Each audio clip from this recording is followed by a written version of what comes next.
Marcoleta for your explanation. Madam Secretary. Senator Marcos.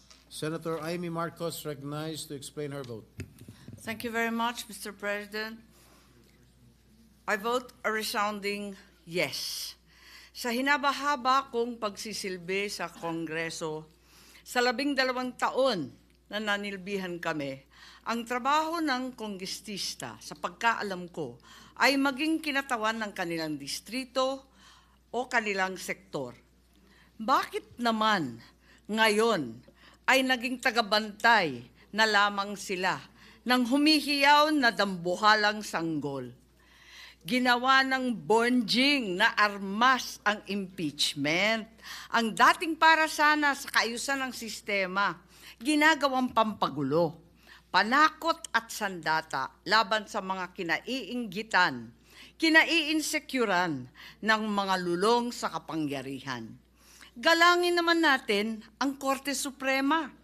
Huwag tayong umastang Supremer Court, Supremest pa.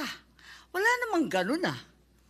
Sa mga kapatid kong senador, paano tayo magiging dakilang mambabatas kung tayo mismo ay hindi susunod sa batas?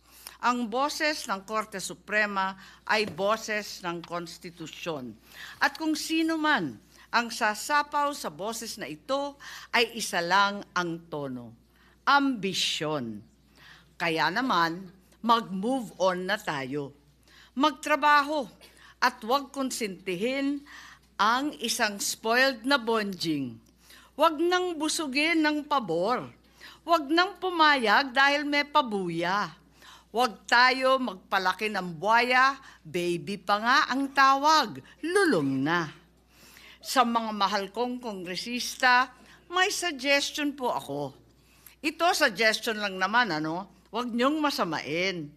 Kesa inaatupag ninyong palitan ang pinili ng taong bayan, binoto at minahal. Bakit di nyo nalang palitan ang tao, kayo naman lang ang pumili?